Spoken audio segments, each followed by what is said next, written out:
संविधान में अवसर की समानता का अधिकार दिया है जी। ऐसे में आरक्षण के प्रति अपना नजरिया स्पष्ट करें। बिल्कुल आरक्षण के पक्ष में है। जो संवैधानिक व्यवस्था बनाई गई है, जो शब्द प्रयोग आपने कहा, अवसर की समानता, संविधान बनाने वाले लोगों ने ये कहा कि आरक्षण लागू हो और ये समय सीमा तक हो, 20 वर्ष के लिए किया जाए। क्यों कहा? क्योंकि उनकी सोच थी कि 20 वर्ष में अवसर की समानता सबको मिल जाएगी। अवसर की समानता क्या है? अवसर की समानता सिर्फ नौकरी नहीं है। अवसर की समानता ये भी है कि सबको एक तरह के विद्यालय में पढ़ने का भी अवसर मिले। अवसर की समानता ये है कि कोई बच्चा भूखा भी न सोए।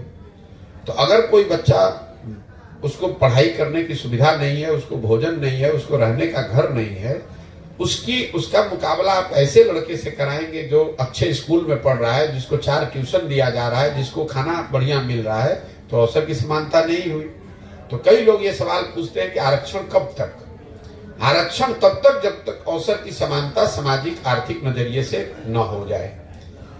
तो ऐसा नहीं है कि 20 वर्ष के लिए प्रावधान किया गया और आरक्षण को अब बढ़ाया जा रहा है।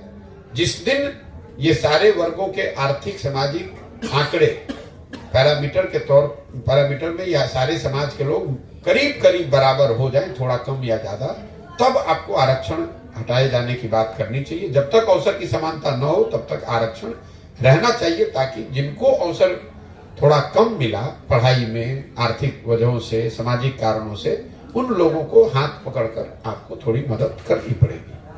सर, हाल ही के दिनों में अभी जो विधानसभा चुनाव हुआ, और दूसरी एक और बात महत्वपूर्ण आप लोग समझिए, ये बिहार में जो आरक्षण का जो भूत चलाया जाता है, दायरा बढ़ाने, इसका भूत आप समझिए क्या है।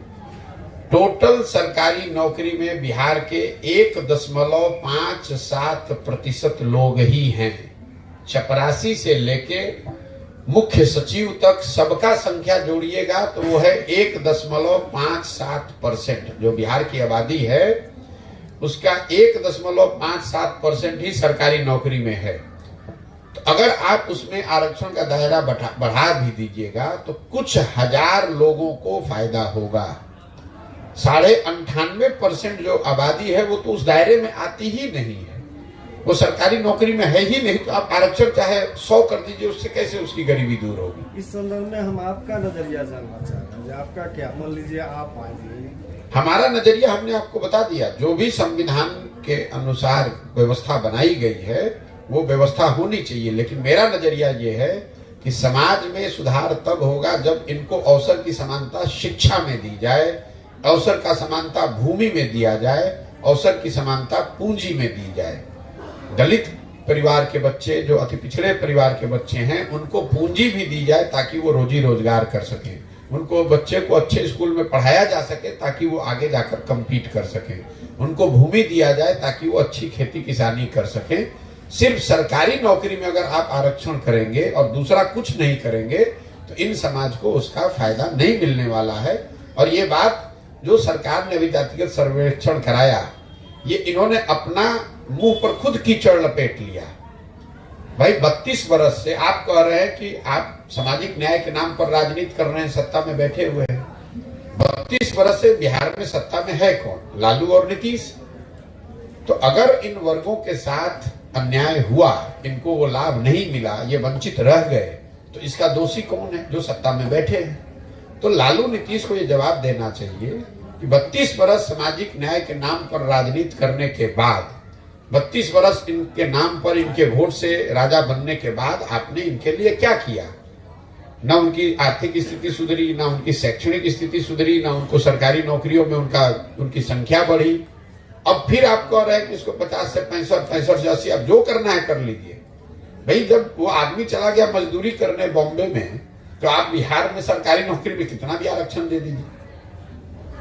ये तो समाज को मूर्ख बनाने का प्रयास है। आप देखिए बिहार में जो सरकार है, नौकरियों की बात छोड़ दीजिए, बिहार सरकार का बजट है 2,46,000 करोड़। 60% उस बजट का वाले जो विभाग हैं वो सिर्फ 2 आदमी के पास है, नीतीश कुमार और तेजस्वी यादव। तो भाई आप पथ निर्माण विभाग किसी अति पिछड़े को दीजिए, गृह मंत्रालय आप किसी मुसलमान को बनाइए, किसी दलित को दीजिए, उनको रोक कौन रहा है आप? और अगर कोई नहीं रोक रहा है तो इसका मतलब है कि आप ही दोनों लोग तो मिलकर सबका हक मार रहे हैं।